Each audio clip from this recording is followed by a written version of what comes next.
Millions around the world will be glued to the Super Bowl, but for some families, the big game can be a big challenge when it comes to content and younger viewers. Kind of an adult activity watching the Super Bowl, really, in a lot of ways. Parent Coach Sarina Natkin back this morning with some tips for watching the game with your kids. Sarina, thanks for coming in. Thank you for having me. It's a great topic. Yes. I guess right out the gate, some advice if you're watching the show and the beer ads are hitting you left and right. So there's a lot of different content that is not designed for commercials, and there are some great commercials that are really fun to watch as grown-ups. They're hilarious.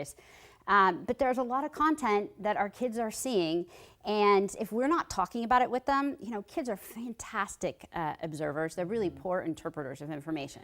So if we're not talking about it, they're storing it away in there, and it's like you got skimpy clothes, alcohol, skimpy clothes, alcohol, some rough and tumble, and these things are sort of getting paired together in their mind. So we want to talk about that.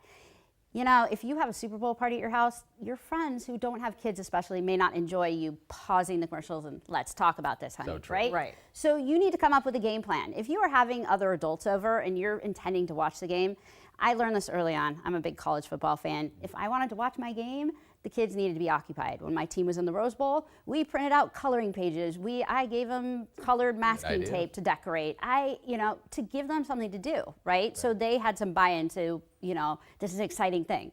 They're still gonna come at you. It's gonna be 4th and goal, and your kid's gonna be like, look at my beautiful picture. Here, let me spill my juice on you, right? They're 4th down. Yep. Yeah. Luckily, we have DVRs now, so you can replay it yourself, But commercials, you need to make the choice. So if you have a team, if you have people coming over, think of setting up a game room for the kids. Adults can sort of, or just even off to the side, and adults can sort of take turns.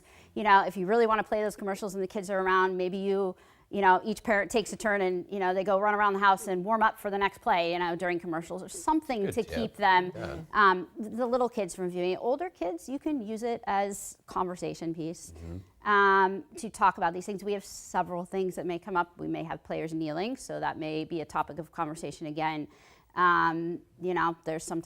Hopefully we'll have no wardrobe malfunctions this year, but that has come up. Well, Justin Timberlake is coming back. Yes, I know. So who knows what will happen. We also have, some girls who are not allowed to wear leggings to school, yet they will see, cheerleaders dressed in pretty skimpy stuff, and that may be like, So you see this as an opportunity. Yeah.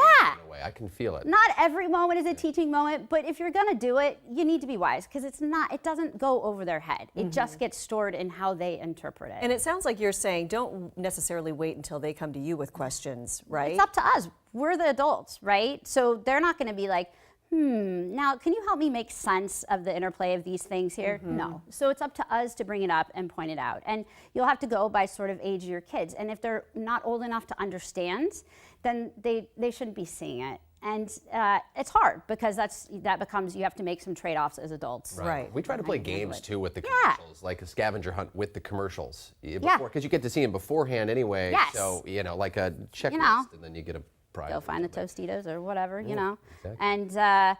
And it's also an opportunity to talk about how players interact with each other. How do they treat each other? How do they handle their emotions? Yeah. How do they handle winning and losing? We have a culture where every kid gets a badge now. So every kid gets a medal. That's not how it works in the Super Bowl. I didn't look at my stats, but I don't remember any ties or both teams winning at any point in my life. True. So this is a good point to talk about. It's not winners and losers. It's a winning team and a team that, lost the game, right? That's not the people. That's the outcome of the game. One team played better. Good So advice. using that, and how did I like to, it's the social worker in me when the teams, shake hands at the end and talk. And it was like, well, I like that part. You can read more tips on Sarina Natkin's blog, sarinanatkin.com. She's got more information on this topic and a lot others as well. So thank you so much, Sarina. Appreciate it. Always love having you.